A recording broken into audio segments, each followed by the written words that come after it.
And then the beautiful good news is we all have what's known as self. And for years as a spiritual teacher, I would have called this higher self or God or universe. And in this case, I would call it self with a capital S. And self is... I think you gotta have a dream. The School of Greatness. Really? Yeah. Please welcome Lewis Howes. I feel like both you and I have gone through traumatic events recently, sad events. And I feel like the world has gone through sadness and trauma. Yeah. And we were talking about before the difference between, the little T's and the big T's, the bigger moments that feel like heavy, and also the kind of the daily traumas that we either put on ourselves or our environment kind of creates for us. Yeah. And trauma is something that more and more people are talking about because I feel like people don't have the solution on how to heal. As an athlete, when you hurt yourself, you can't keep playing until you heal the bone or you heal something. If you tear a muscle, you can't really keep playing. If you do, you're going to hurt yourself more. But for whatever reason in our emotional life, when we go through a tear or a rip or something broken, we seem to just keep going without healing. If we go through a breakup, we don't really heal. If we go through a business breakdown, we lose our career, we just keep moving without healing. Why is healing so important for everyone at all times to be on that journey? And how do we heal trauma, when it's invisible? All right, going in with the big stuff.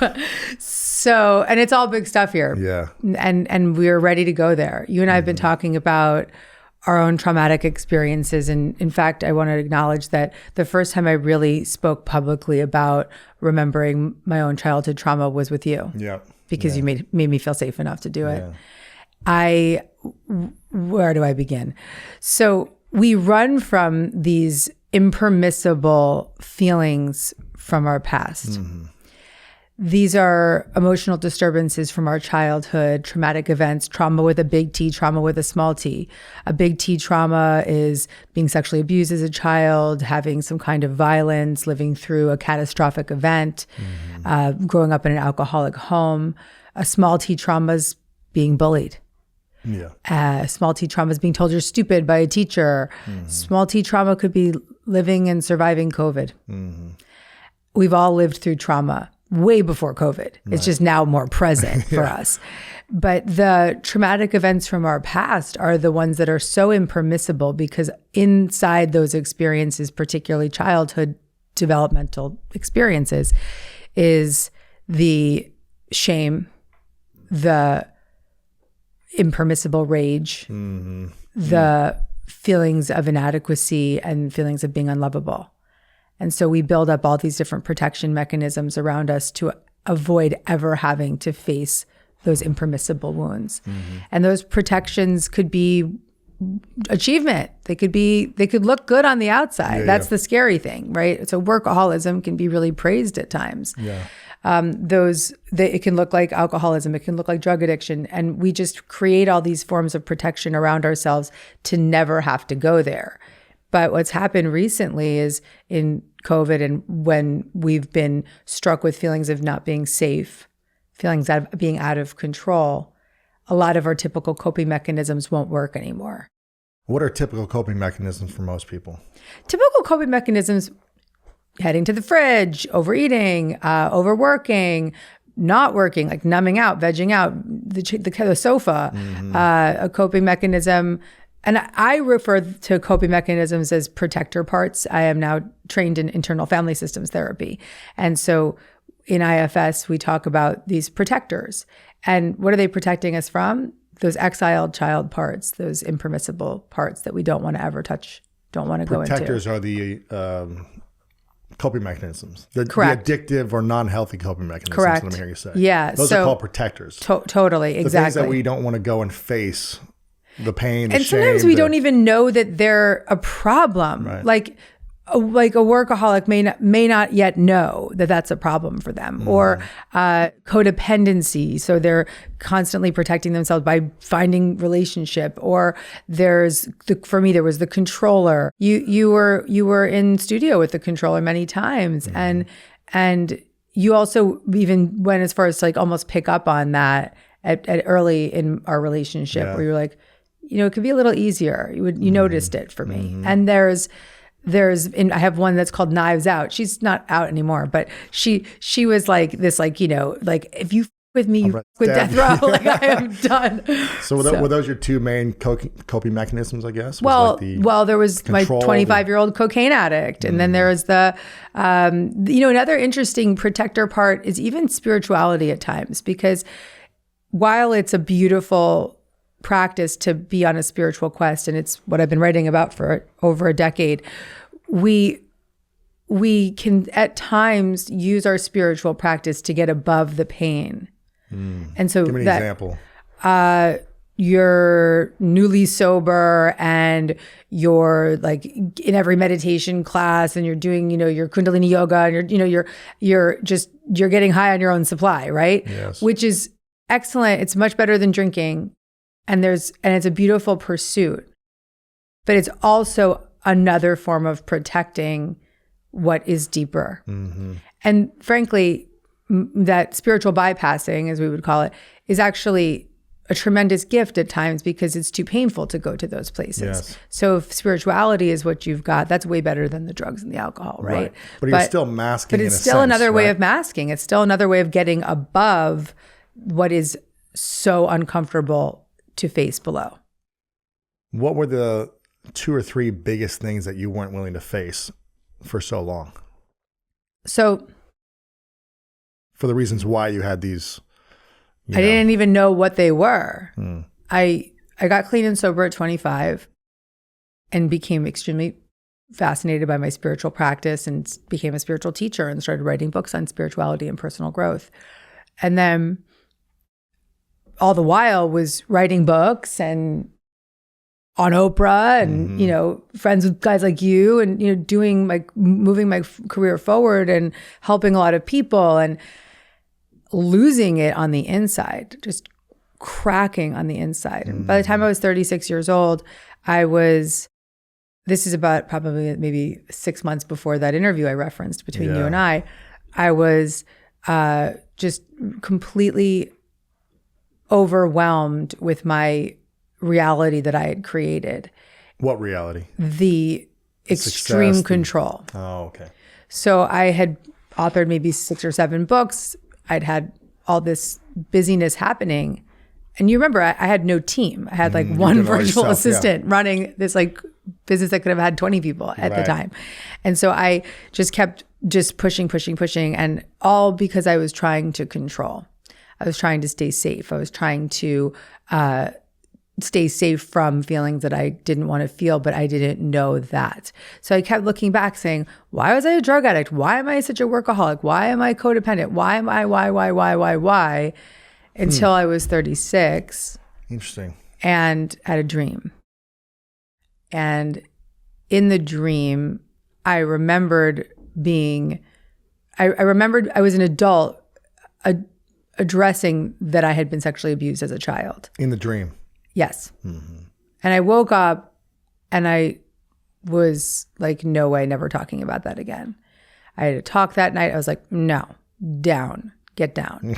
Wow. And a few days later, I was in therapy and my therapist was asking me a few leading questions. And one thing that she said in particular just catapulted me into the memory, and not visual or details, but just the acceptance that this indeed did happen to me. And so it turns out that for over 30 years, I dissociated from a childhood memory because it was so extreme. And I ran from it in all the same ways that we run from trauma, with the workaholism, the cocaine addiction, the love addiction, all of it. What's the root of the shame? Or what's the root of hiding or overworking or controlling? Is it shame that I'm not enough, or that it's just too hard to face this pain, or that if people knew this about me, no one would love me? What's the core fear that a lot of us face when that event occurs? So I don't think it's necessarily a logical fear that we have in our conscious awareness. It's a sense. It's a underbelly. And the more personal growth work we do, we can see, oh, okay, I worked so hard to be seen, or, you can start to see the map. But when we're in it, it's really hard to recognize. So much so that in the book I write this chapter about shame, and I tell this whole story about how I'm in this training where I'm teaching, but I'm also with 2 other teachers. So when the other teachers were leading the workshop, I was in the audience, just like, oh, let me hook up my friends. I'll sit and listen. Yeah, check it out. Like the whole workshop is on shame. And I'm thinking to myself, I don't have any shame. 36 years old, you know? I'm succeeding. I'm driven. I'm this. It's such a, it's the most difficult emotion to face. And being in that room, that one exercise, I was like, oh my God, this is what I've been running from. This is what I've been hiding from. This is, a decade into my sobriety, and I'm just touching into this now. Wow. What was the exercise? I think it was about like witnessing how you respond to things and being aware of like how you react. Becoming conscious of what it feels like. If someone is a triggered human being in life, maybe not every day, but something happens and it triggers them. What is that saying about the person? That they haven't healed something that's allowing the trigger, that those events have power over them, that they're, they have negative coping mechanisms. What is that reactiveness or shutdownness and not standing up for yourself or whatever it is that people do? An unhealthy reaction, let's say. So the trigger, I'm going to speak to this in IFS language. So Internal Family Systems was founded by my new friend, Dick Schwartz, and it's just the most beautiful therapy. Internal Family Systems, yeah. And I now did the level 1 training. I'm going to carry on and continue training in this. It's the most incredible practice I've ever used. And I've been in that type of therapy for a decade, and then I most recently got it under my belt. And so what it is, and I could do some with you too today, what it is the premise that we have these exiled child parts, that the young boy who was sexually abused, the little girl who was sexually abused, or just the kid that was bullied, or the kid, I don't want to just say just, because people are committing suicide over this, but or the being told you're not good enough or whatnot, or just a little bit of neglect or whatever it is. Those experiences from our childhood just get so pushed away, locked under lock and key, never to be spoken of again. Then the protectors show up. And from a very young age. Protectors meaning coping mechanisms. Exactly. Yeah. And anytime, and the protectors actually have 2 different forms. There's managers, which are just sort of like, workaholic, like working. And then there's these firefighter protector parts that are like, F this, cannot go any further. I am going right for the drink, or I got to go right for the fridge, or just the addiction, the addictive parts, right? So those are all known as protectors. When we get triggered, when there's a moment where that child part gets activated, your father just passed. There's probably a lot of triggers that came up around that. Without any deep awareness of our system, our internal system, will get activated. The young part might get activated because we feel out of control. We feel unsafe. Something activates that part. When that feeling starts to creep in, the protector comes right in. The protector's like, gonna work, gonna eat, gonna run. The reaction. The reaction. You're gonna control, whatever it might be. Scream, whatever. Rage, fight, blame, judge, self-attack, attack others, binge on television. Anything that part can do to anesthetize the voice of that, or the presence, even this tinge of feeling sensation of that exiled child part. And then the beautiful good news is, we all have what's known as self. And for years as a spiritual teacher, I would have called this higher self or God or universe. And in this case, I would call it self with a capital S. And self is the compassionate, calm, courageous, curious, creative part of who we are that has always been there. It's the truth of who we are. It's the soul of who we are. And it's a non-physical energy that is us. Yeah. And when we learn to connect to that self energy and let that self energy relate to and support the protectors, then our entire system can relax. So we could demo that today if you want to. Are you talking about like being able to step outside of the emotional reactive self and saying, okay, kind of let me coach myself. Correct. Yes, very much so. Good listening, man. So you're such an active listener. So it's becoming your own internal parent. and letting self be the leader of your internal family system. Your highest version of yourself. Correct. Your kind, exactly. loving, compassionate The self. compassionate, courageous, curious part becomes the internal parent to all these other little parts. Yeah. So it's the internal family system.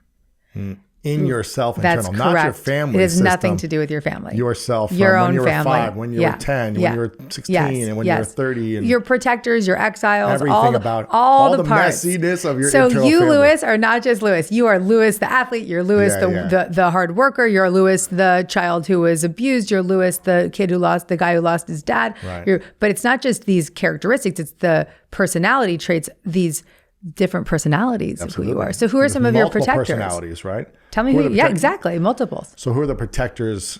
How do you protect yourself when you get triggered? What are some of the ways that you sweep in? I mean, I feel like I've done it's funny because I was telling my girlfriend Martha this when we first started dating. I said, I'm going to be 100% who I am. You know, I'm not going to change for you or anyone. I'm going to change for me in the ways I want to improve and grow at the right timings of my life. And I go, there's only one thing. Like, you can do anything and it will not upset me. Yeah. You can talk to 20 hot guys who are shirtless. I could care less. Okay. You can be, because she's an actress, I'm like, you can make out with a guy on a TV set for film, for art. It's not going to affect me. You can, whatever. I could care less. But I was like, there's one thing that may trigger me. Not all the time, but it might trigger me. And are you okay with accepting this about me? It's only happened twice. It actually happened like a few days ago. It's only happened twice in like 9 months. But I was like, listen, this is going to happen potentially. What is it? It's not even really that big. It's not like I'm super reactive or something. But sometimes I would say I've improved a lot on this. But in the past, I felt like my word, when I would say something, certain people in the past in intimate relationships would not take my word when I just say, here's the truth. Oh, so trusting you. They wouldn't listen to me or trust me. And then when they would keep reacting to something that was made up or imagination that wasn't happening in an event or experience. And I was like, no, this is what happened. No, this is what happened. No. So I'd have to repeat myself over and over again to make sure that someone was listening or someone was hearing, because it wasn't.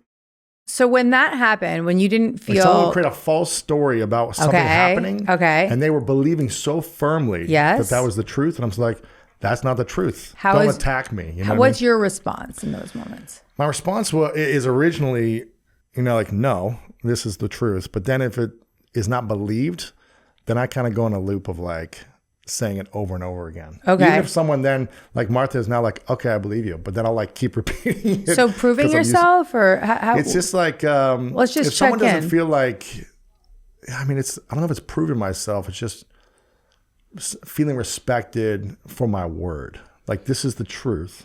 This is how I'm feeling. And making sure that, it's respected and honored is really what it is. Okay. Yeah. So do I have some buy-in to check in with that part of you? Sure. You can Okay. say anything, yeah. So when that happens and gets activated, what are you feeling in your system? Or what do you notice? It doesn't happen right away. It's more like if I feel like after 10, 20, 30 minutes, like it's not landing with the person, then I feel like, I need to protect myself. Okay. You know what I mean? So I kind of loop sometimes. It's only happened twice in the last year, but I'm just... What's the loop? How would you define the loop? It's to protect myself from someone not believing me. I Okay. guess, yeah. So, That's my perception. They might already believe me. if you had to define how you is it? Are you trying to prove yourself? Or are you trying to Is there a specific name of this reaction? I'm not sure in this moment what that would be, but it's I guess proving myself. I don't know if it's proving myself. It's more like I just don't feel like my word is honored or something. Okay. I guess, yeah. So I don't want someone to think I'm out of integrity. Okay. Yeah.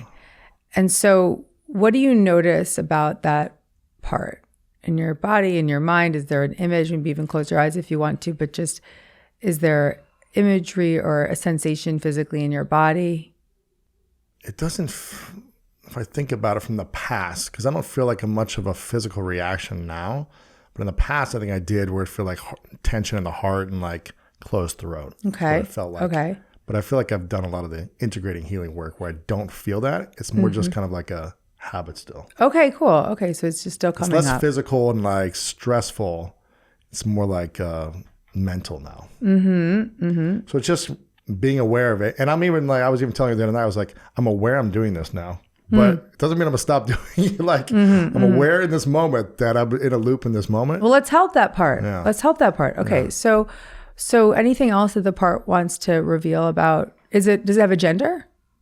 I'm not sure if it does or not, but it's probably just like a scared little boy, you know? Oh, okay. Yeah. Okay. So the scared little boy. Probably, yeah. Beautiful. And is there anything that he wants us to know before we keep going? Is there anything that he wants to say out loud? He just wants to feel loved and safe and protected and Yeah. trusted. Yeah. You know, I never felt like people believed me when I was a kid. Yeah. And so it's kind of like, well, why tell the truth if no one's going to believe me? You know? So I might as well just do whatever I want, type of thing. Right. And I broke that pattern eventually. I think I got, How do you feel towards him? I feel very loving and compassionate towards him. Beautiful. Yeah. Does he know that you are here, that you're adult, resourced, undamaged Absolutely. stuff? He knows you're here. Absolutely. Yeah. Yeah. Okay. Because I practice it like daily, the integration of it. Yeah. Yeah. Yeah. What might he need from you in those moments when the loop is up for him? Just a pause, like a break. Okay. Yeah. And that's why I told Martha, I was like, when this happens, if you feel like I'm doing this, just tell me, hey, I'm going to take a pause. And that's what I need, Right. What does he need? I think he needs a pause. He needs to breathe. He needs, just to walk and clear his mind and feel safe. Feel like I've got him, like I'm protecting him. I've got him. We're in this together. That he doesn't have to worry. How does he feel towards you?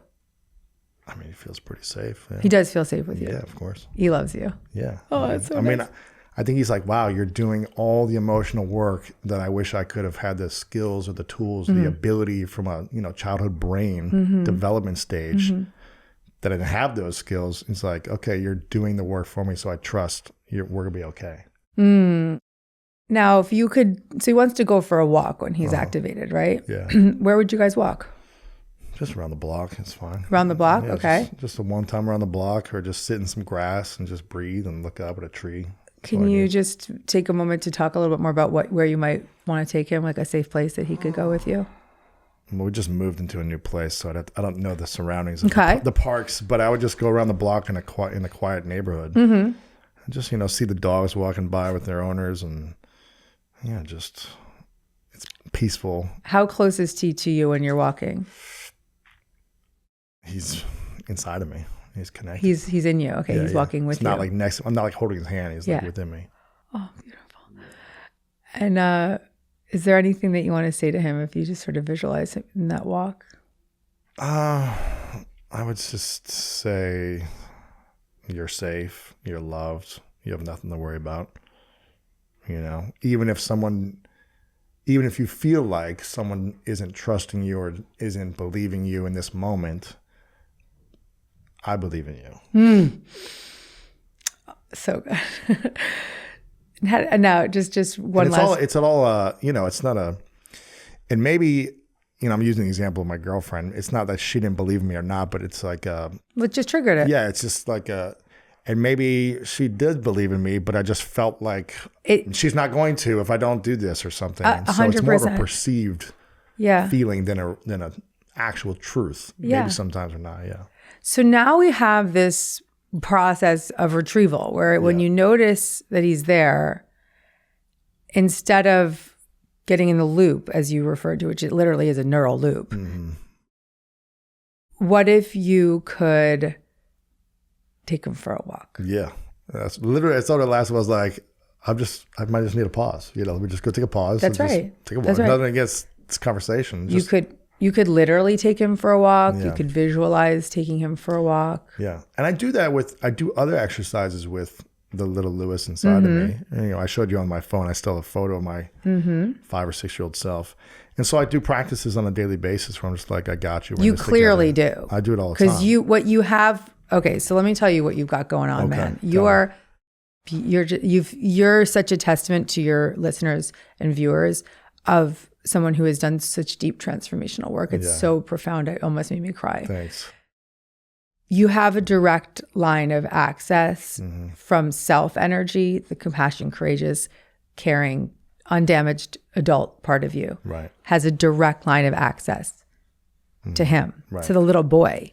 Now, listen, not everybody can even go to the little boy because the little boy was an exiled part. Right. Okay. For a long time. And 25 I years. was just trying to talk. I remember I kept trying to be like, well, what is it? Is it protection? And it's like, no, you went right to him. Yeah. Okay. And so you've already done so much work in your therapy of retrieving him, bringing him into your workouts, bringing him into your phone, all these things. And so he's very intertwined, and he's very much so has direct access to you and to self, and self has direct access to him. But in those capital self. That's right. And that's why we're so easy to get there. But there's still more work to do. The triggers are going to be, so there's still a trigger that you even were so aware of that you brought it to her from the get-go. And that trigger, when it gets activated, gets into a protector part, which is, like defending myself. Defensive. I didn't want to say it for you, but that's the word. So defensive. Yeah. And that makes a lot of sense because it's likely you were not believed as a child. Right. Yeah. And that is a horrific experience, thing. Which, I mean, there's so much emotions around it because it's like, with a lot of it's all parental stuff, right? Parents and then siblings and then peers, kids and all that stuff. And it's like I was able to process a lot of this healing work in the last 2 weeks when my father died as well, to kind of go back and have conversations with my father. It's like, and witness, and also be grateful for the transformational work. It was kind of when I was 13, he started to transform emotionally to where we had a different relationship. But before then, I didn't feel like I was believed by either him or my parent, either my parents. Yeah. Whether it was true or not, that was my perception. Totally. Yeah. They may have, but I didn't feel it, right? So that little boy, while he's had so much work and so much love and so much care and therapy and so much care from Martha and so much care from adult resource Lewis, has still got some, some unresolved suffering, and it may go even deeper.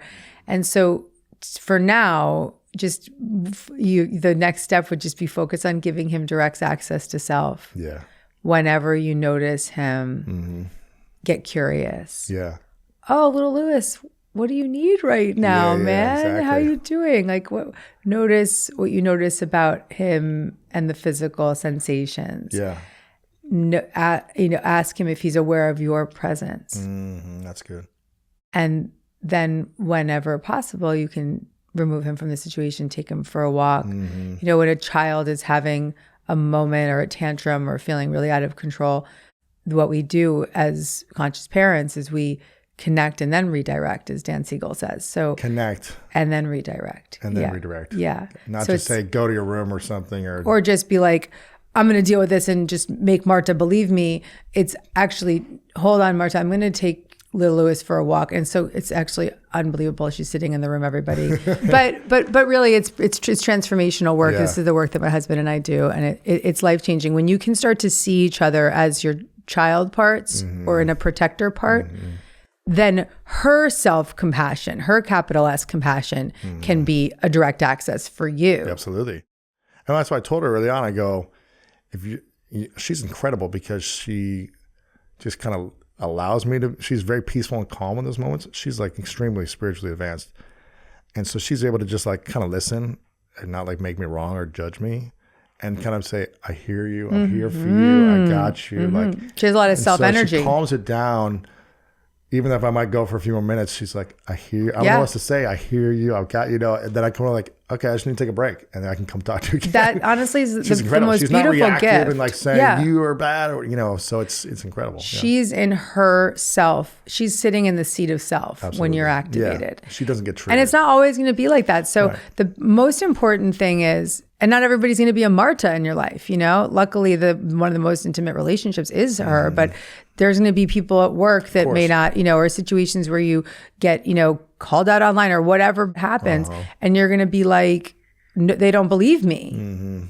And that's when we want to go right into direct access from self with a capital S right to little Lewis and take him for a walk. Now, here's the thing. I started a healing journey at 30. Not 8.5, 9 years ago. of talking about the biggest shame that I faced, which was the sexual abuse when I was a kid. And that started unlocking a healing journey. As my therapist says, healing is not an event, it's a journey. It doesn't just like, oh, I have this awareness, I feel good now that I released it. It's like a constant integration of exercises and practices. My journey's right here. Exactly.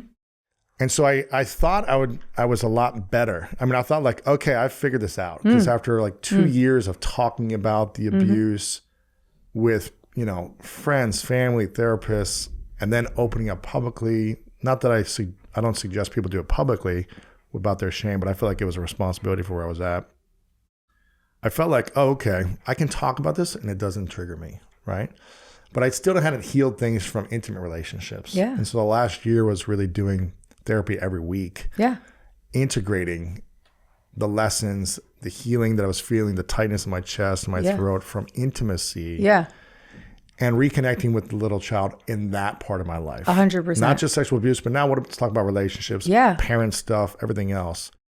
And I feel like there's obviously going to be more, that I'm uncovering, every few years probably. But most people, number one, that I've interacted with aren't even aware of their traumas or their shames. Right? That's correct. So they're not even aware of that they have a broken bone in their body or a broken They've been running organ. with a broken leg for decades. And they're not even aware, right? They're just taking the medicine or they're masking it or they have a cast on or whatever it is.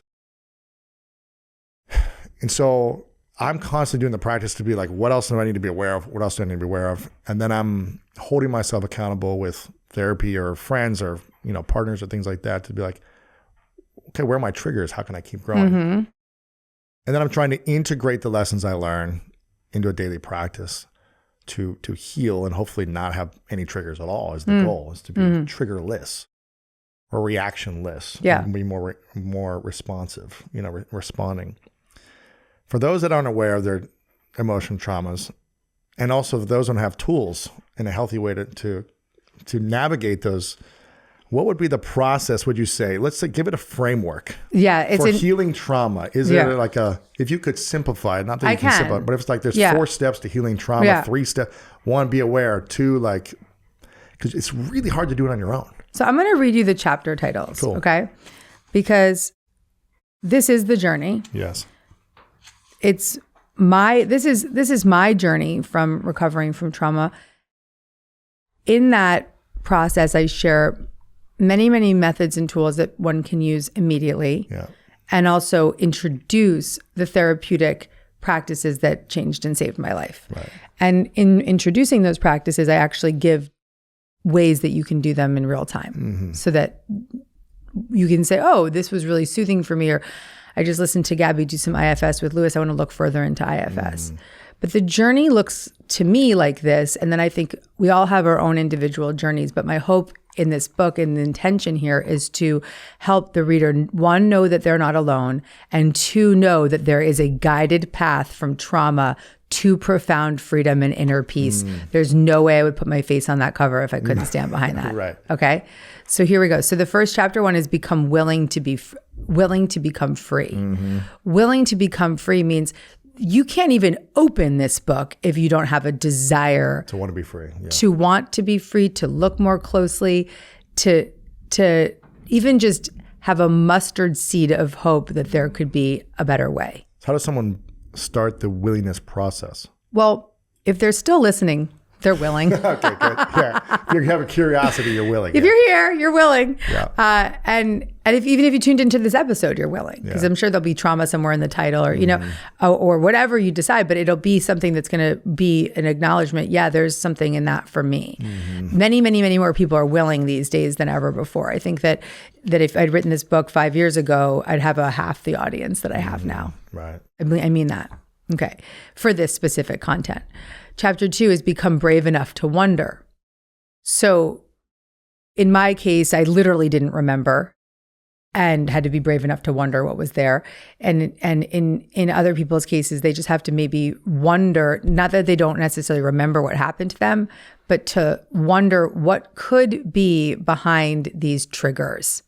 What could be some feelings behind these triggers? What could be, I did a podcast with somebody the other day and she was like, she's like, my co-host has so much trauma and she's so open about it. And she's like, I have no trauma. Within 5 minutes, we were like the neglectful father and the this and the, like it was just like instant and everybody's got it. Everybody's got it. So you just have to become brave enough to wonder. And it might be little t, but it becomes big T over time. Well, it was interesting. She's like, I guess I just have little t. And then she started to describe her story and we were both like, that's big T trauma. Yeah. So chapter 3 is why we run.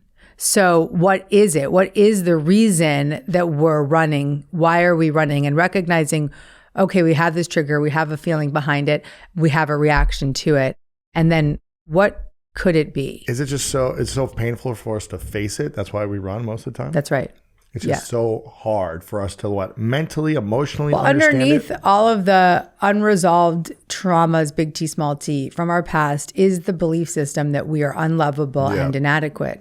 And we did not, you said beautifully that now little Lewis has big Lewis helping him process this stuff that he wished he'd had when he was little. But when we're young, we don't, and if we don't have a caretaker or a primary caretaker that has a secure attachment to us, helping us in those young moments to feel safe and seen and soothed and secure, as I talk about later, and I'll get into that, then we literally have to rely on the protectors, all those storylines that we build up, the parts. Yeah. The challenge is, how many parents have tools, are healthy in their own emotional, So it's like, how do you raise a kid who's healthy when so many people are struggling with their own challenges? Read the book. Yeah. I'm so serious because then we get into, if you fast forward to chapter 9, it's about reparenting yourself. But so much of this book is, if you go through this book, you will be a better parent. Yeah. Without a shadow of a doubt. I've got a chapter in here about hiding behind the body, that we have impermissible rage locked up in our back pain, in our headaches, in our gastrointestinal issues, in our insomnia, eczema. And I talk about the psychosomatic effects of the mental disturbances that have not been resolved and how they affect the body. And then speaking about shame, and then going even further, and IFS and all of the somatic work that we can do, and then it carries on. So I take you through, this is the playbook. Yes. This is the playbook. And now one thing I'm really cautious of with the reader is not every chapter is going to be right for where someone is right now. Right. For you could pick this up and be like, yeah, I could do all of that, or I've done half that and I'm going to do more. And for Marta, it's the same. It could be somebody on the street could be like, okay, I just have to read this right now and just take it in. Yeah. I can't even get started. I got to come back in a year to do the exercises. Now, okay, so once we're aware and once we have the willingness and we're starting to wonder and look at some of these things, and we say, okay, here's 2 things from my past that I haven't been willing to tell friends, partners, husbands, wives, spouses, parents, like I've neglected to talk about these things. They're so shameful. I'm so afraid to talk about them. Let's say it's 1 thing, 2 things, whatever. What is the next step? Once you become aware of your trauma and you know there's something you want to heal, is it, there's a number of different therapeutic experiences you could go through. Here's a few to try. Is it everyone does it differently? Some people are more introspective and they do journaling prompts. Others need to speak to someone. What are the best ways to heal and really integrate the healing? Because I think I don't think it's like I'm aware and I'm healed. It's like you got to integrate the practice. And every time you're triggered, can you breathe and respond differently? Integration is the word, actually. It's everything. It's the word. And like I said, everyone's going to resonate with different methods in this book that are appropriate for them at this time. You can trust your own internal system and intuitive force to know what's safe enough for you today. Yeah. You'll feel it in your body.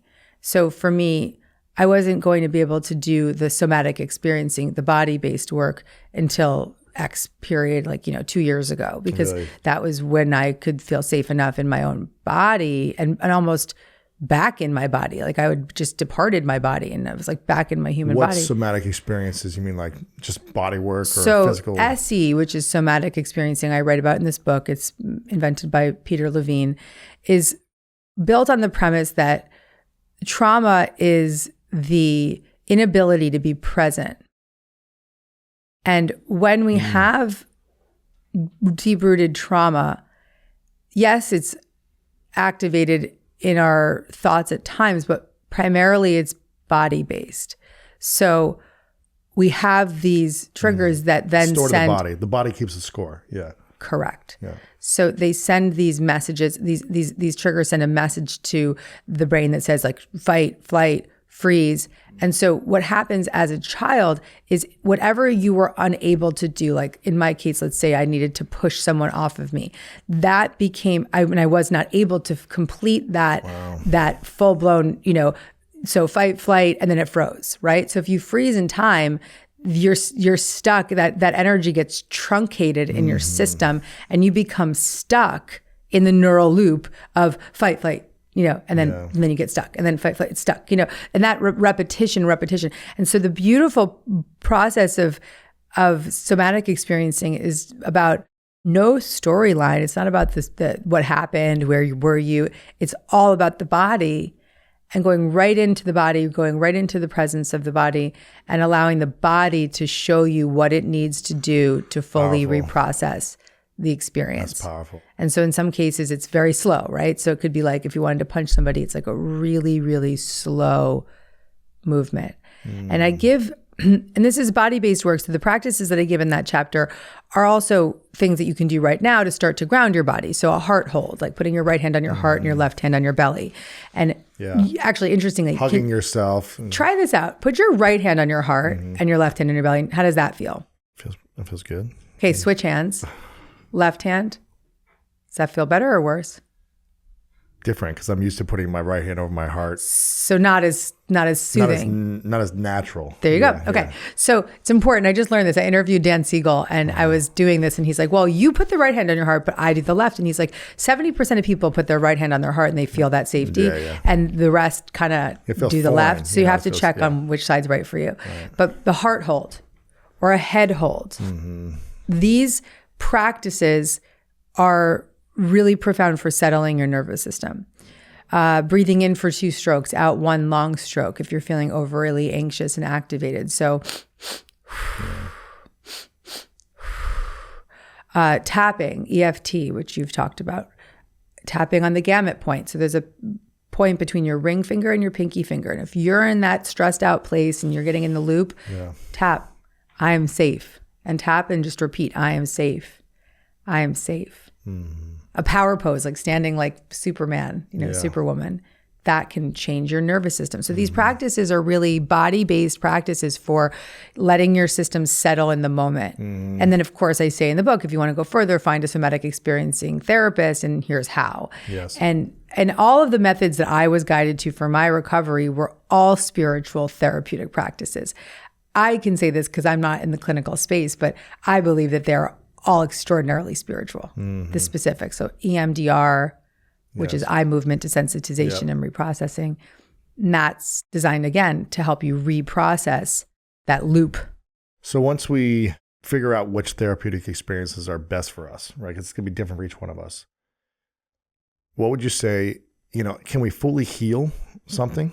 Yeah. How long does it take? Is it based on the trauma and how long we've said it's stored? Is there hope for people to say, I don't want to have this trigger for the rest of my life? I want to feel like peaceful. Well, let me ask you this. When things happen, I don't want to be reactive. Let me ask you this. In general, how do you feel? Incredible. Yeah. Yeah, I feel good. Me too. Yeah, but for 25 years, I felt a lot of inner stress, inner conflict and anger. So thank you to the 25 years for all that it offered you to get you to where you are now. Right. But you feel awesome. Yeah. So do I. So while it's been a good, committed, devotional practice, we are living proof that there is a guided path from trauma to profound freedom and inner peace. Absolutely. We're living that. Right. And it doesn't mean that we don't still have triggers. It doesn't mean that there isn't like more of the crystal to shine. It doesn't mean that I still don't go to therapy every single week and sometimes twice a week. But because I want to continue to care for and honor and respect all of the parts of who I am. Yeah. I mean, I come from the sports background, which and I'm a big fan of having accountability for your goals, right? If I'm talking about a sports background, it's like, and I know I can't do it alone in athletics. So why try to do it alone in my emotional, growth or my mental growth, my spiritual growth?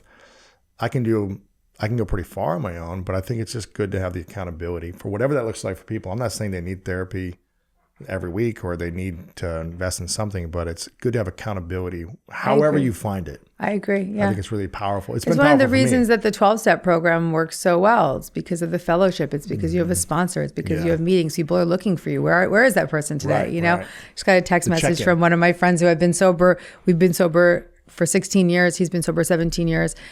And I was the first person I met in AA. And he texted me today and he's like, checking in. You still good? Yeah. Checking How in. long were you in AA for? I'm still in AA. Really? Yes. So once you started, you never stopped? Some people stop. So is that once a month? Is that once a week? What is that? Well, really depends on who you are and what you need, right? So I go to meetings now. You can go to Zoom meetings. I go to meetings in person sometimes, but mostly Zoom since the pandemic, unfortunately. Right. Is it hard for people who start at AA to not need it anymore? Or you kind of like, Well, I think that can you transcend that, I guess? you can move into a different type of program. You can move into a different type of therapy. There's plenty of people when they get long-term sobriety that they start to feel less resonant with some of the meetings and things. But it's suggested and I think recommended to stay close to it because you don't want to forget where you came from. Right. I think everyone's path is different. Sure. I actually share a story in the book about sharing about, I believe, and Gabby Bernstein would say this, and other folks in this trauma. I've been watching his stuff. I love his He's stuff. incredible. Yeah. I got to interview him soon. Yes, you do. He looks amazing. Yeah. What he would say is that, and I agree with this completely, is that trauma is the root cause of addiction. That's what he says a lot. 100%. Couldn't agree more. Because if you're not, you don't need addiction if you're not traumatized by something, right? If you feel peace So- inside, why would you need to reach for some coping? Correct. And we all have trauma, and so we all have reactive ways of acting, but the bigger the trauma, oftentimes the bigger the coping mechanism, Right. AKA the firefighter part. Yes. And that's an addiction, right? So addiction is a huge way of putting out the fire. So the root cause, the root of addiction is trauma or unresolved trauma, it sounds like. that's correct. And so if you want to eliminate your addiction, your negative addictions, the key is to figure out where's the trauma and start healing that trauma. Yeah, that would be the goal. But I noticed in my own, with a lot of sober people in my life, that they all have had similar experiences to myself and to you and big T traumas. Yes. And even being clean and sober, it's still terrible. I mean, I was sober 11 years before I was ready to face into my big Trauma. T Yeah. trauma. Interesting. Do you feel like if you would have faced it year 1 or 2, do you think you would have? I wouldn't have been able to, and I'll explain to you why. So I said to my therapist when I remembered that trauma, why now? Why am I remembering this now? And she said, because you're safe enough to remember. You've been in enough therapy. You have enough spiritual foundation. You're safe You got a enough to good remember. support group. You've got a good partnership. Yeah. Yeah, Interesting. that's right. But if he is saying that the root of addiction is trauma, wouldn't we want to start going to the trauma first? But if you're saying if you don't feel safe enough to face it, it may take So you time. that's the point. So I think going to the trauma is so delicate and gentle, and it's like peeling back those layers of the onion. And anyone that's listening right now, still listening, because many people might have just been like, I'm so activated, this is a lot for me. And they'll come back in a half a year or whatever, a year from now and listen again. But the bottom line is that we all have these traumas and we're running from them. And to go headfirst into them would be like ripping off the Band-Aid or just being in the dark and all of a sudden walking into the brightest light you've ever seen, and it'd blast you out. And that can happen. It does happen. People do remember when they're not ready to. And even when you are ready, it's terrifying to remember these things or accept things. But yeah, it's you have to go slow. Okay. So what about if someone is suffering? Do you feel like addiction is tied to suffering as well? Like inner suffering. And so if we feel suffering or inner pain, then we reach onto these coping mechanisms that you call protectors. Yeah. So I was getting my nails done yesterday. They look really cool, right? They look cool, So yeah, I very was getting my nails done, and I was talking with the nail artist, and she was really lovely. And she's like, I'm like, you're really relaxed. And she's like, yes, the building could be burning and I would be fine. Like, I'd be like, okay, let's get out of the building. And then she said to me, the next sentence was, but I'm dying inside. Wow. And I said, oh, okay. So that numbed out person is your protector. Oh, she's doing a good job. She's keeping you safe right now. And then I handed her a book. Yeah. So take a because look. Yeah. because I always carry books around during my book lunch. I just recognized that everyone is suffering. Those of us who've had the privilege of going to the places that scare us and coming out the other side and doing the deep work are suffering less because we've been through and continue to work on. We have tools to get out of it quicker. Yeah. And we actually have retrained our brains. So neuroplasticity shows that you can literally change your neural pathways. So you and I have the loop. You now are aware of the loop. Yeah. 5 years ago, you wouldn't even have known the loop was there. Like, you know. Yeah. So don't try to change me. This is exactly. who I am. So I am. I'm going to prove myself, right? So and defend, but the more work you do, the more you change your brain and your nervous system and your reactivity and all the ways that you run. And so there's everyone's suffering, some less than others, primarily based on your willingness to go to the places that scare you. Now, Martha was telling you before we jumped in this about, I was doing pretty much weekly therapy and reconnecting to the inner child and a lot of different stuff. And at the end of the year, my therapist gave me an exercise. She said, at the beginning of the year, she said, what is your intention? The first session I did with her. Love her. For this session, right? And what's your intention from wanting this therapy, this experience, coaching? And I said, I want clarity, peace, and freedom. And every time she asked me before our calls, what do you want? I said, clarity, peace, and freedom. And at the end of the year, she was like, have you found this? I said, I became this. Yeah. I was like, I didn't find it. I didn't create it. I became it. That's exactly right. I integrated it. I became it. That's right. I am peace. I am clear. I am free. I haven't found it and grabbed it. It's not something you have to find. It's Yeah. something you have to release the blocks to the presence of. And she said, great. I want you to do an exercise. I want you to give yourself, write in a card that you've created this, like you've become this, and put each one of those in a box, tie a bow on it, and then open it up on Christmas morning to receive the gift that you're giving yourself. So beautiful. Right? So it was this beautiful ritual. And then she said, also, I want you to, Martha was in on this conversation as well, so we both did this. She said, also, what's the gift you want to give yourself next year? Like, let's plant the seed for what you want to step into, because this was a big year for you. You created these things, you became them. What's the gift for next year? And I thought about it for like a minute. I think I said one thing, and she was like, I'm not sure if that's what it is. And I was like, oh, okay, I know what it is. It's ultimate courage. It's ultimate courage for just everything that, now that I've created this foundation, it's like kind of stepping into more things, right? It's like, what have I been afraid of or maybe resistant to in the past, and now I'm going to step into with peace and with clarity and with freedom and not feeling afraid, right? And so I did that ritual and that practice. And then, the next week I was like, we should, I was telling Martha, I was like, I think we should move in together, which I would never do in the past. I never was like curious about that. I was kind of a resistant, waited as long as I could. So that was one thing. That happened in the first month. And then my father passed away, which was like this 17-year journey of kind of wondering how long he would last and all these different things from his accident. And I remember I did a session with my therapist maybe 2 days after he passed that was already planned on the schedule. And I was like, I wanted this, but I didn't know it was going to happen this quickly. Right. It's like, be careful what you want, because the universe, like you said, will bring you things to see if you're actually going to step into that, right? And like how you respond to it.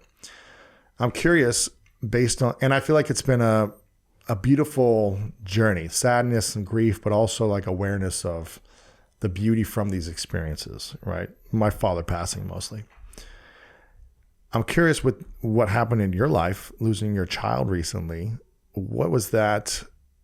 How have you been able to practice and integrate the lessons you've learned through the journey of something you're just very sad to go through? A big loss for you and your family.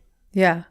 Well, first I'll say that I think that having been through and come out the other side on so many different benchmarks throughout my journey gave me the felt sense and the energy of knowing that that's possible.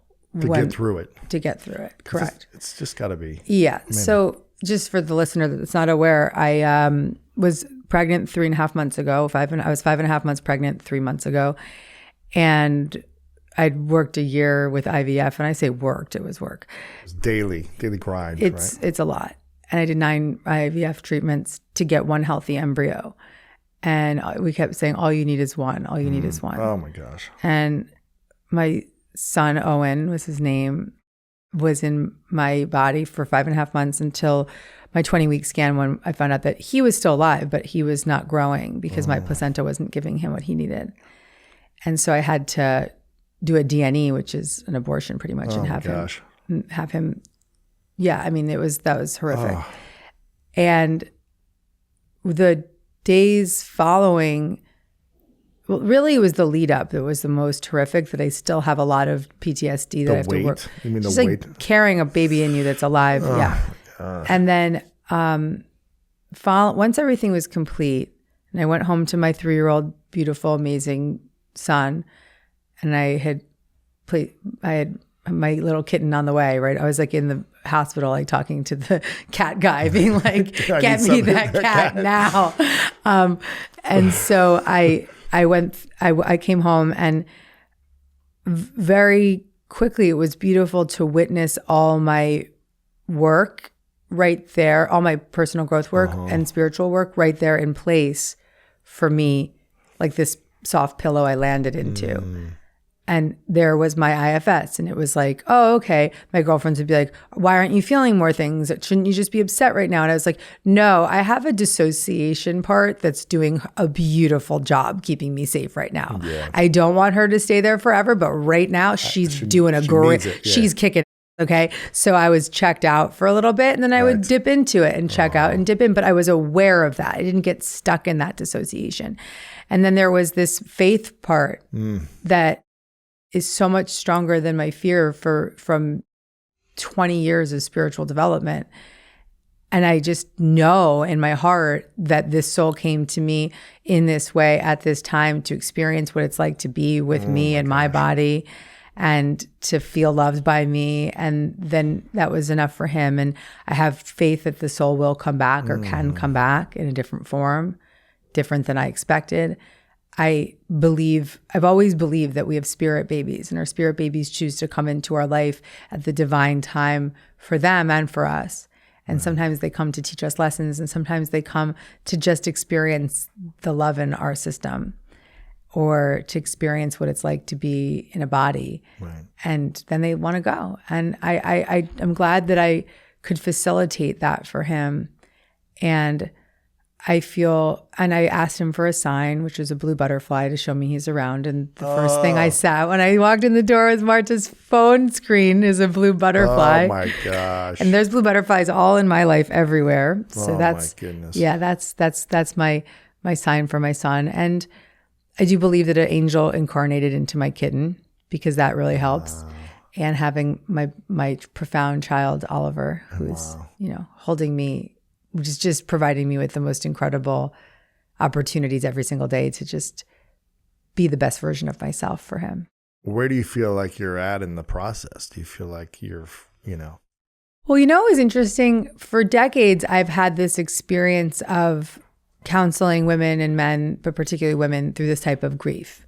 And I realized when it happened to me, like you would coach other people. Yeah, when they would have to abort it, they lose a baby. Countless. Really? At least in one person in every audience. Women struggling to conceive, women struggling with fertility, but mainly miscarriage or loss or full-term loss. Just horrific stories. 2 of my longtime coaching clients, 2 of them that were, I used to coach 15 years ago, but 2 young women that I coached both lost babies full term. And so the first phone calls I made was to them. And I just was like, remind me what I said to you. Oh, wow. And the truth is that I really looked at the grief counseling that I had offered these women, even having not experienced it. And it was spiritual counseling. and said to myself, wow, this is what you've been training for. I knew it was true. I knew it worked, but I now was really living it. And it was really profound to just be the witness of how strong my faith is and how strong my center is and how I am so resilient and also so vulnerable too, and willing to just continue the journey of grief in its natural order, not force it. Not forcing What's been the biggest lesson? I mean, it's only been a few months. It's still so recent, but what's been the biggest lesson for you with taking on the grieving process that you've been teaching for others and just experiencing it all mentally, emotionally, spiritually, physically? I mean, it's a big physical transformation, obviously. Yeah, that was tough. That's tough. Being 20 pounds overweight and not having your baby there, right? And well, some of it has been really understanding that a path through grief could look like titrating in and out of the feeling. Yeah. So that you could be completely fine and normal and dissociated or just happy in the moment and then feel into it and then be doing great. And then I did a podcast the other day and a woman shared her story with me. It was just, but it was beautiful and we were able to hold each other in that same experience and to just be able to dip in and dip out. But the biggest opportunity was for me to see how my faith is so much stronger than my disbelief. And my fear. I have such a strong certainty that this happened exactly as it was meant to, and that there's something else coming. How do people get to that place though? That maybe haven't had the training or the coaching or the, how do they get to the place of certainty and a belief and not living in fear about anything, not just of it's really my life's work, truly. My book, The Universe Has Your Back, is Transform Fear to Faith. This whole book, Happy Days, is all about reclaiming that serenity that you were just speaking of. And I've always loved this quote from A Course in Miracles. I'm not here to teach you the meaning of love. I'm here to teach you how to release the blocks to the presence of love. And so we all have that core sense of self with a capital S. We have that love, that compassion, that courage in all of us. We just have built up so many walls against it. And the more we tap into books like this, listen to podcasts like yours, the more we go into therapy, the more we spend time in spiritual settings or in therapeutic processes, the closer we get to that presence of self within. And that's the answer. That is the straight up answer. That nothing outside of us is going to be the source of our safety or security or happiness or worthiness. It has to be something that is restored within ourselves. Yeah. And it's a process. And that's literally why I wrote this book, because Louis, I care so much about this reader. I was having a call with my therapist and she's like, you're working so hard and you're back to back. And I said, I've never felt more on mission than I do right now, because I think about how much suffering I've experienced in my life and how committed and courageous I've been to come through. Yeah. And I just want to be a powerful example for every human that wants to heal, to know that that's possible for them. Wow. And so if I spend 6 hours in the ISO booth recording podcasts, it's for a reason. Yeah. It's not about some credential. It's about making sure that whoever needs this is going to hear about it. What do you think your life's going to be at a year from now, from all the things you're going to go through and the process of grieving and growth and learning and service? Where do you think it'll be? I guess, is tomorrow 2/2/2/2? Where will you be, I guess, a year from that date, you think? 2/22/23? Yeah. Emotionally, spiritually, physically, where do you think you'll be? So I guess I would say I'm just continuing to shine the crystals. So I would hope that the steadiness I feel now is just even more magnified, and my ability to witness my triggers and smoothly transition and take my little girl to the bedroom and cuddle with her just is faster and quicker, and that direct line access to self is stronger and just more and more developed. I want to continue to educate myself. I want to go further and potentially even see if I can get some credentials at some point. Really? Not really about the credentials, but just go do deeper training. Therapeutic trainings. That's cool. And just to really give I definitely want to go as far as I can with all the IFS training. And most importantly, somebody said to me like, oh, okay, what's next for Gabby Bernstein? And I said, what's next is next week. I can't wait to see my book in the hands of all these people and just witness their transformations and see them have the experiences. And, so many people throughout my career have written to me and said, oh, this book changed my life, or this book changed my life. And I always say, no, I didn't change your life. The book didn't change. You changed your life. Like I told you a story. You did the practice. You changed your life. And so I've always felt that so strongly. And now more than ever, I feel this sense of urgency that this is so necessary. This is like required curriculum to be living in the human condition. Whether it's my book or somebody else, Bessel van der Kolk, or your book, or whatever it is that you find that's your path to recovery of whatever that means to you. And I just what's next for Gabby Bernstein is right now, tomorrow, witnessing people hold the book in their hands. Yeah, I'll never experience labor or childbirth or anything like that, but I'm curious. What has been a powerful spiritual practice for you since over the last 3 months? Are you able to have conversations with your child's soul? Is there something you hope other moms could do if they go through this experience that you really recommend it's been helpful for you? Because I don't know the statistics of miscarriages or things like that, but they're insane. Like it's like 80% of people have some kind of miscarriage. Really? Yeah. Do you feel like it's? I mean, I don't know. Do you feel like it's powerful to have a spiritual conversation with the child once the child is no longer physically there? Yes. Is it, because I'm not sure if moms do that or not, or if they just kind of like move on to the next. Really depends on where you're at. Yeah. I think that sometimes the safest thing for somebody to do is just move forward or get pregnant again. And that's totally understandable. Are you having conversations? Yeah. So I hear spirit guide. I have spirit guides, and we all do, I believe. And I can hear that presence and I can feel that guidance. And I also know that my guides work through people and friends. And I was right when I lost Owen, I had this immediate psychic knowing that there was another soul, that the same soul was coming back. And then, as I mentioned to you, it was like kind of really overly reiterated by every psychic in my life. Sure. And so that sense of knowing was so strong, and then it was really reinforced for me. And there's a path forward that doesn't require that much of my body, but it's a path forward to this child potentially coming through. And I wasn't really like taking the actions on it. Like I kind of took an action, like made a phone call to the doctor, and then just like, they're like, oh, he'll get back to you in January. They never got back to me. I was sort of just like hanging out. And then out of the blue, it's the same doctor that my friend used for her son with IVF. And ultimately she did a donor egg and now has this most incredible child ever with her husband. So she loves this doctor, and she just texted me out of the blue, and she said, listen, I just texted the doctor and asked him to fast track you forward. And I was just like, that is my baby in action. Wow.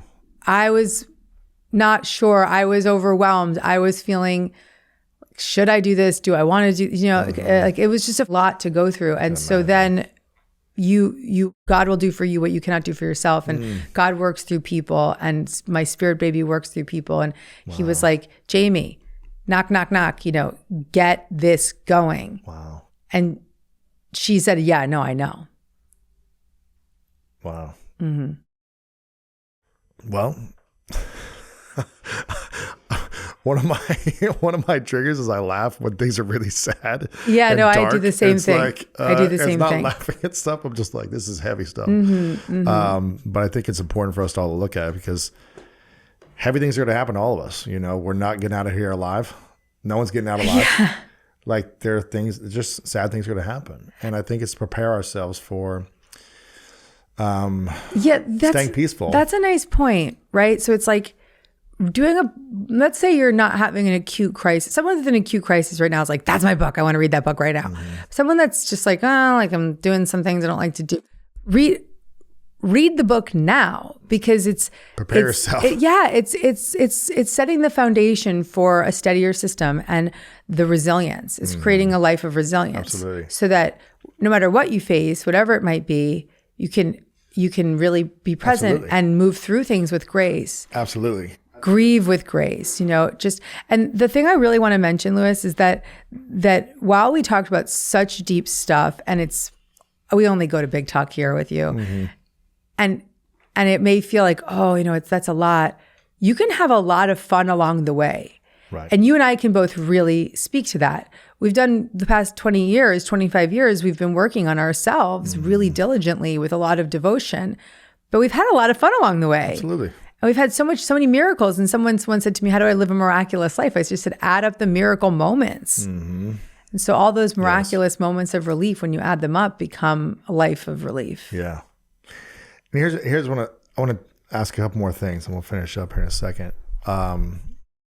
If someone is not willing to face their trauma, can they truly live an abundant, manifesting life?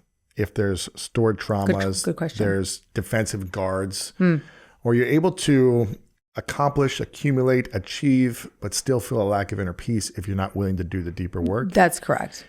So you can manifest and accomplish, but then it's still going to feel like something's missing inside. Correct. And so you can manifest a lot. You can work your ass off and produce to a certain level, and you can attract a partner, but there won't be a sense of worthiness. Still, you won't believe you're worthy of what you attracted, or you won't be able to keep it, or you'll sabotage, or you'll keep looking for more. So it can never be, our happiness can never be something that we get. It has to be someone that we are. Ooh, yeah. So up until 3 years ago, I guess, for you, because you were, #1 New York Times bestseller back to back to back, and building this massive business, and you've got a great, marriage and newborn son at the time. Did you feel like you were able to, and you were like the manifester, you're like the attraction manifester teacher, and you were doing it for yourself, but did you feel like something was still missing? Well, I think that there was definitely periods in my early career where I was manifesting a lot, but I was holding it and manifesting it because career-wise, it was all in the pursuit of good. But these other parts of my life were just like totally falling apart. Really? So in my career, I always believed, and I always had complete full freedom because I knew I was on a mission. You were on mission based, yeah. I was full service and love, and have continued to be. And so my career's never been, it's just, you think it and it will be. And that. What parts of your life were kind of I was dramatically struggling in my intimate relationships with friends, and my prior to my husband, but with my husband, and just relationships were a struggle. Not so much like he and I, but my ability to really enjoy what I had manifested. Really? Yeah. And even the struggle to conceive, and there's just a lot of things I wanted in my life that were not coming easily because there was more that I needed to heal. You had some blocks or some traumas in that area. And so those things were more difficult to manifest. And if they did manifest, they were difficult to manifest. And I believe that one will block the manifestation if we're not in an energetic alignment with it, or we will get it and not be able to believe we're worthy of it and look for more or seek more. You sabotage it. Exactly. How do we get into energetic alignment of something we want? Do the inner work. Yeah. All about the inner work. Listen, I wrote a book called Super Attractor, and it's the methods for manifesting a life beyond your wildest dreams. But what is that book really? It's a book on how to feel good. That's it. It's a book on how to feel good. The foundation of gratitude, appreciation, acknowledging yourself, loving yourself in order to attract. And every single one of my books, no matter how forward-facing the promise of manifestation may be, are all books on personal development, because spiritual development is personal development.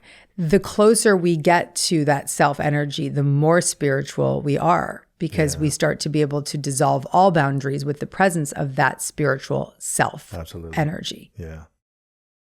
I want people to get the book, Happy Days, The Guided Path from Trauma to Profound Freedom and Inner Peace. This is some of the journey that I've been on the last few years that I think is helpful for everyone. I think inner peace is the ultimate key. And you don't get to inner peace without facing the trauma, the hurt, the pain, the sadness, the resentment, the angers, the frustrations, the whatever it is, feelings you have about yourself or others, the world. You've got to find a way to heal and process in order to get to that place of inner peace.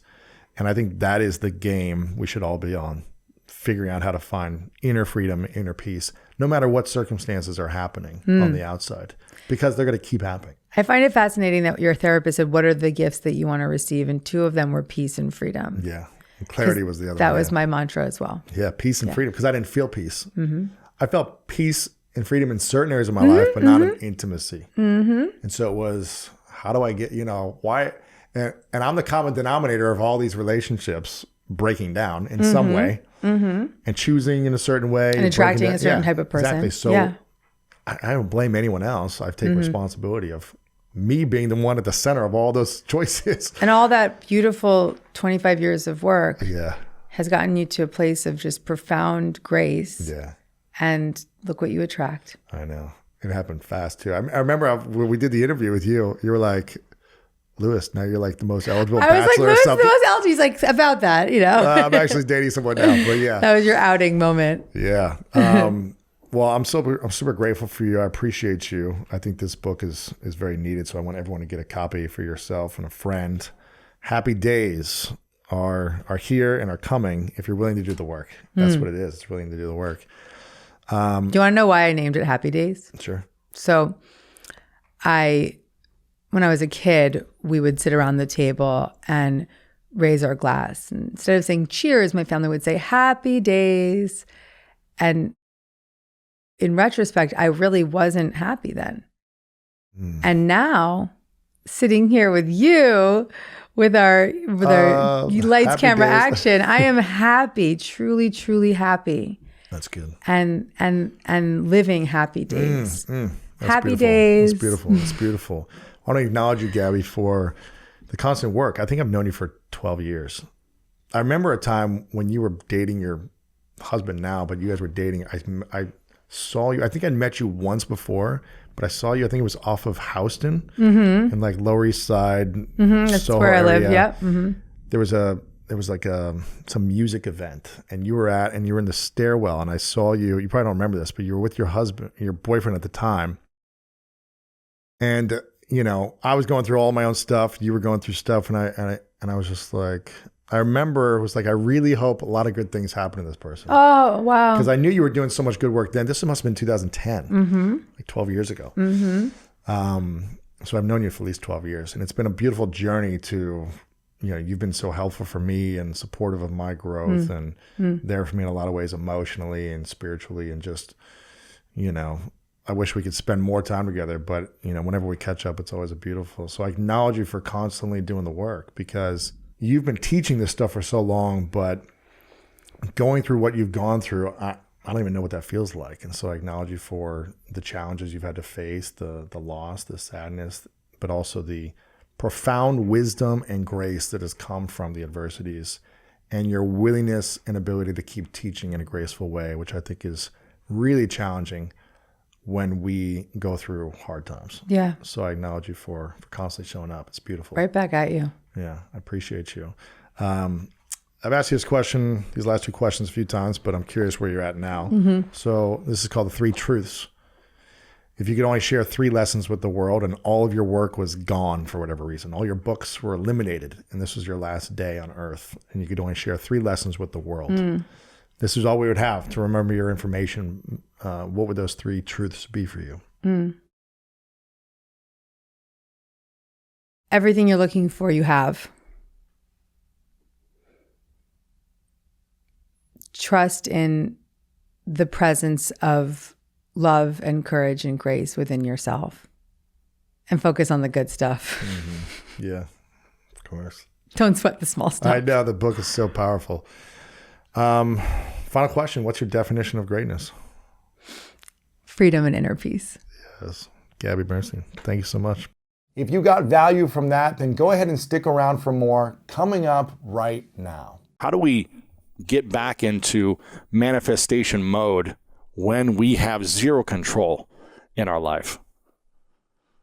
We have to use the circumstances that we're living in as an opportunity to go further in our own personal development. What does that mean? Period. Let me unpack this for you. To truly manifest means that you feel good. Feeling good means your energy's free, you're inspired, you are receptive, and therefore attracting towards you what you desire. So if we're in a place now where we feel like we're out of control, we're trying to get control, we're in the opposite of that manifestation state, which I refer to as being a super attractor. We're no longer connected to that power.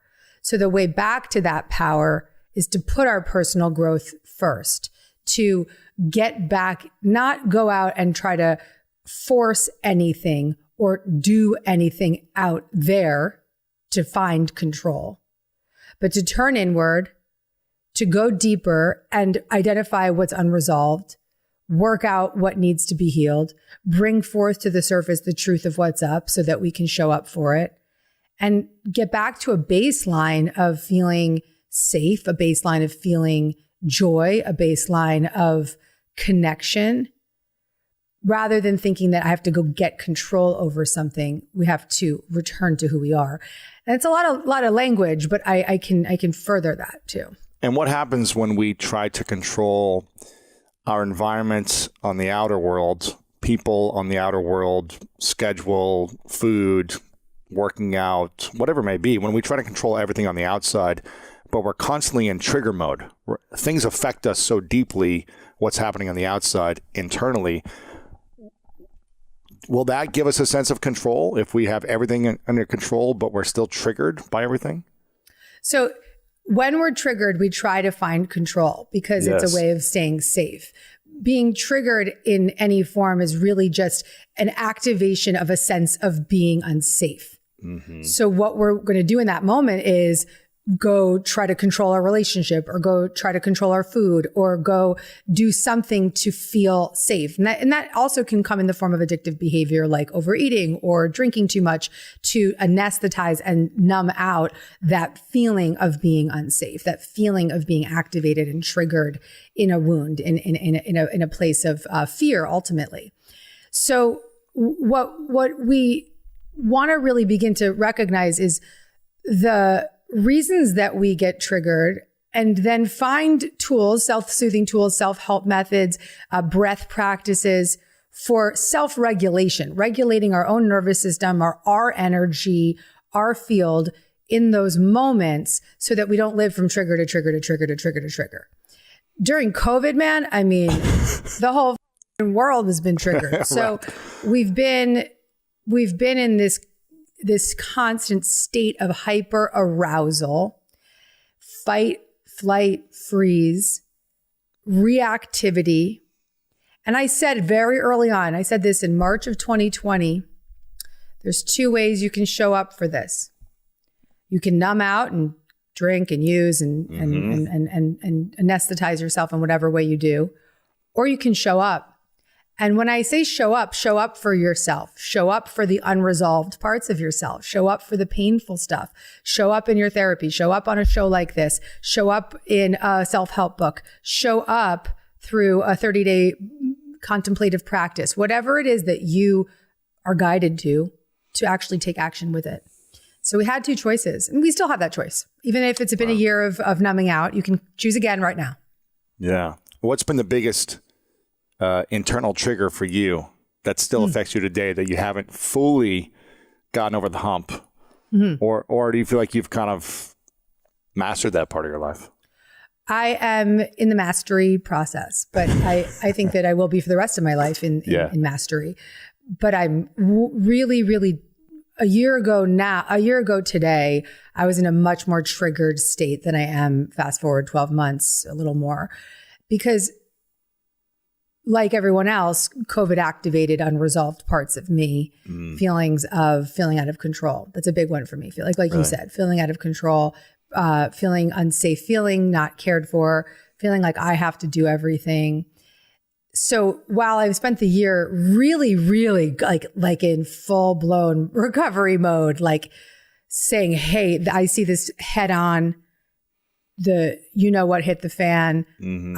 I'm gonna show up now. I've shown up with every ounce of my being and have really come out the other side. But to your point, it's still there. So it's not that I'm completely healed and I have no triggers. Mm-hmm. The difference is that I'm so aware of those triggers. I said to my executive team today, I said, listen, guys, I said to our HR director, I would like you to go. We've been doing a lot of educating ourselves on how we want to have our company structure and team communication. And I was like, the exec team, which is our CEO and our COO and myself, we're kind of in our old habits. But our energy isn't there anymore. Like we're not those people anymore, but we're still falling into these old habits. So can you help us create the structure through which we can have boundaries and proper communication so that we can step into the new patterns of who we are? So some of it is that we have to catch up with our own growth in a sense. Mm-hmm. And I think I've seen that personally and professionally. So it's fascinating when you make a commitment to your inner life, what can change, and then the discomfort along the way too. Right. What would you say is what's been the biggest trigger for you in general in your life? Feeling inadequate and unlovable. Really? That's the feeling.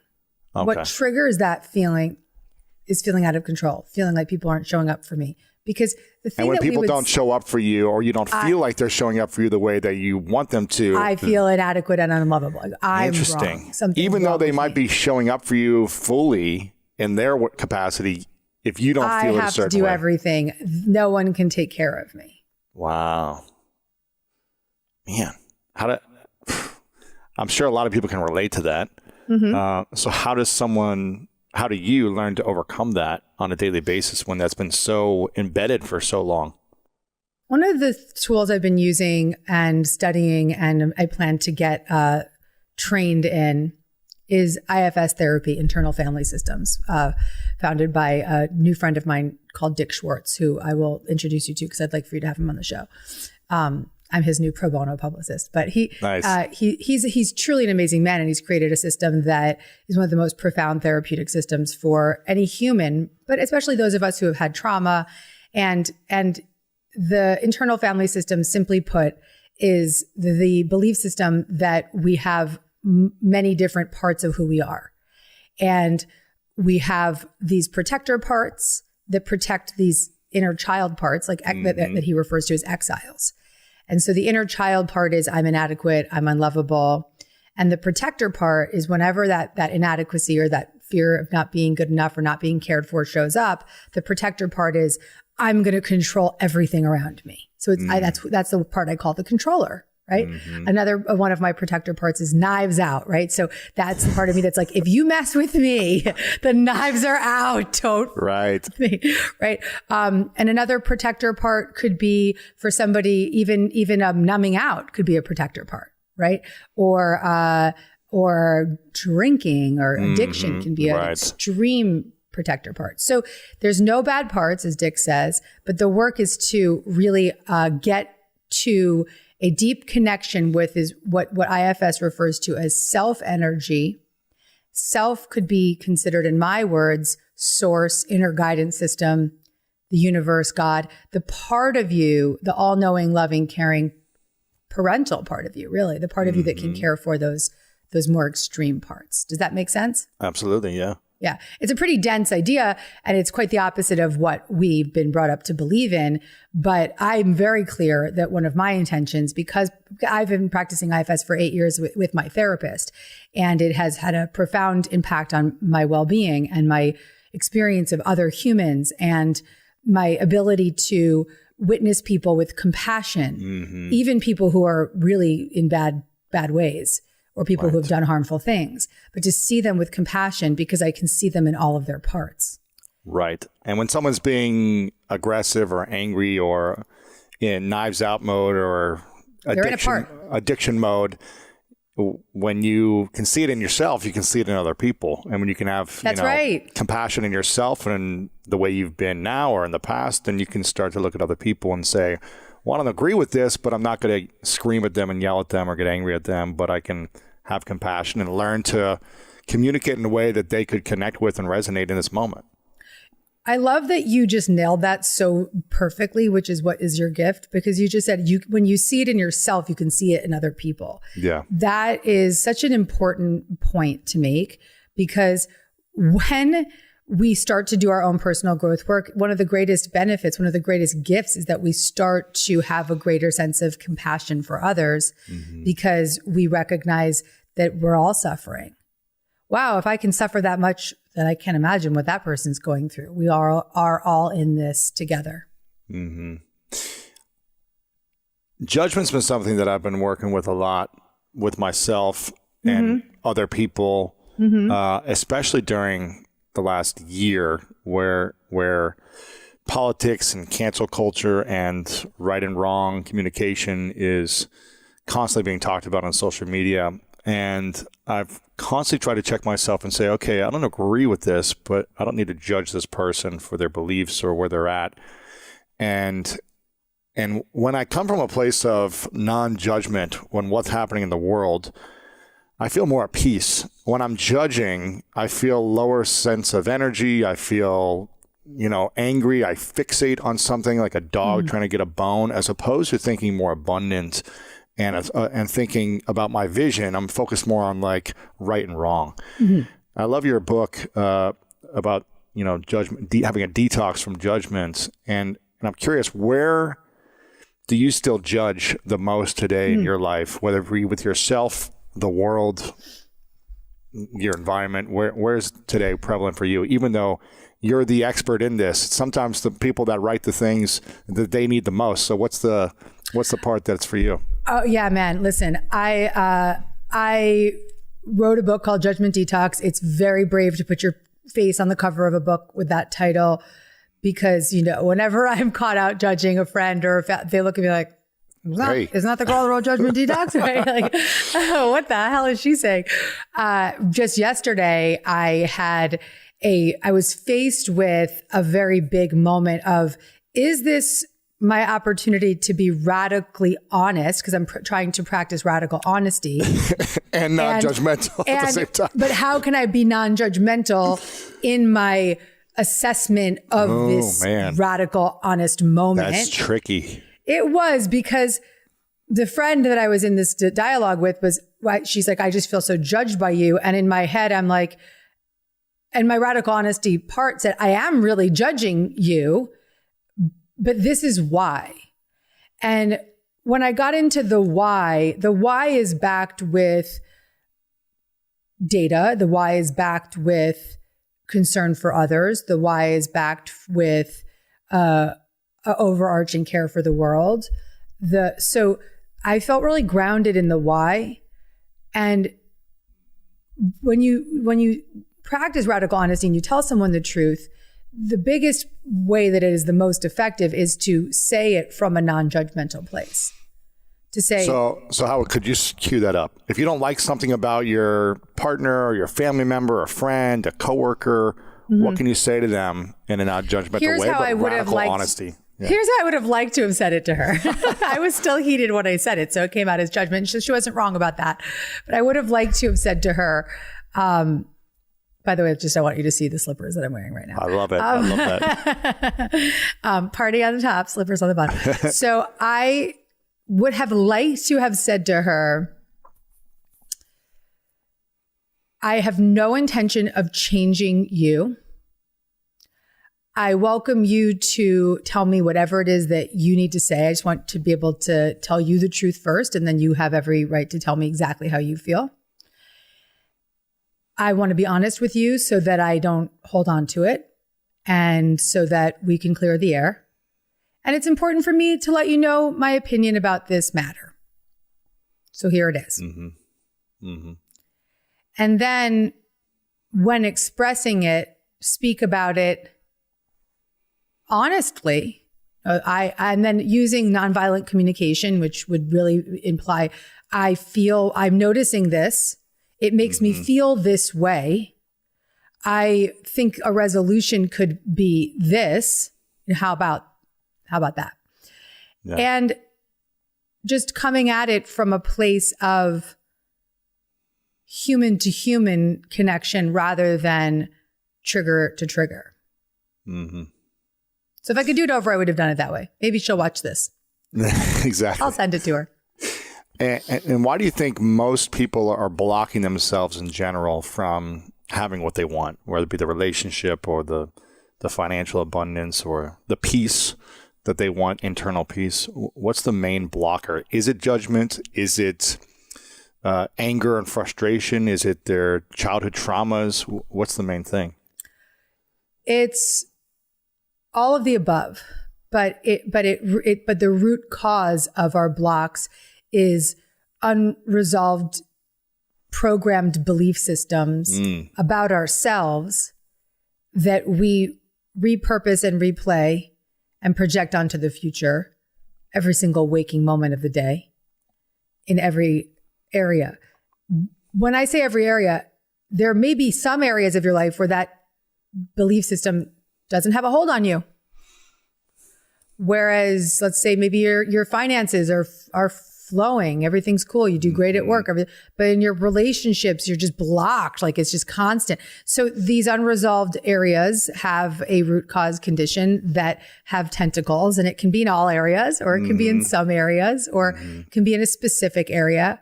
And the blocks are the result of a energetic disturbance that is on repeat.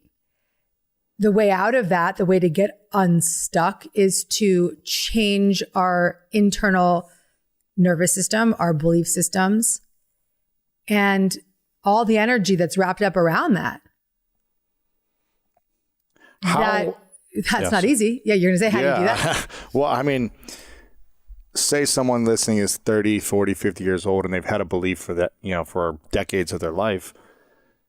Is it as easy as being aware and conscious and the belief shifting in a moment, or do things really take a long time to shift a belief?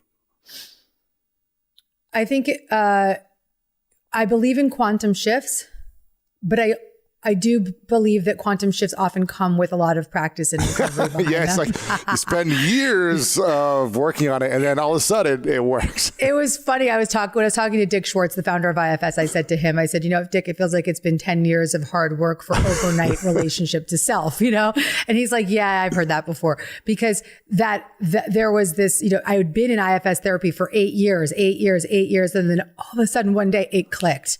I was like, oh my God, my internal resourced self can care for the controller and can care for the little girl and can really navigate the system internally and get those parts out of their extreme roles. And she can be so loving and compassionate. And she's not always going to be there, but she's going to be there more often than not. Holy crap. That was, 8 years in therapy doing IFS and then, 15 years of hardcore recovery. Right. So it isn't that, but here's the good news. We may not have that click aha moment overnight, but we have to recognize that every moment of relief along the way is a miracle. The more we add up those moments of relief, the more we live a miraculous life. So the idea that growth is hard and we have to do so much and it's so heavy, we can unpack that by really witnessing that we can have fun along the way. Yeah. You can celebrate the small wins. You can enjoy the moments of relief. You can even enjoy the process of personal growth, which sounds insane, but I do. No, yesterday I felt like the last few months have been emotionally challenging, ups and downs. I haven't felt the sense of like stable emotions with certain people in my life. And I've been like, man, can I just have one day where it's not, wondering what's going to happen next. And yesterday was that day where I was like, man, this is a peaceful day. And even though I don't feel like I've had a lot of peace consistently for the last few months, I was like, I can really appreciate the full day. I can journal. I get to journal about this and reflect back like what was happening and how can I do that one more day? Great. How could I do that one more day in my life and not think about the rest of my life, but just today? What can I do to show up for myself, for peace, for my environment, for the people in my life, and continue to be in progress, like you said, and continue to work on it. And it's a beautiful thing when we can, I guess, reflect on those moments and build the miracle over time. It's not going to happen overnight, but it's like build it over time, like you said. And is there an exercise or a process you have about evaluating our beliefs and figuring out which ones truly support us and which ones are tearing us down, and then how to replace a belief that's been so ingrained in your psyche for so long? I have a wonderful method from my book, Super Attractor, that I often say if it's the only method from the book that somebody applies, they can experience a miraculous shift from that alone. It's called the Choose Again method. Mm-hmm. And the first step is to notice the negative thoughts that you have on repeat and notice how they make you feel. So in the moment, if you can catch yourself, you can't always catch yourself, but if you start practicing this often enough, you'll get good at it.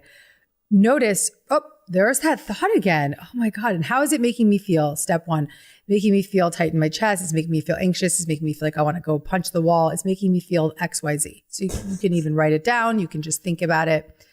Step two is really important.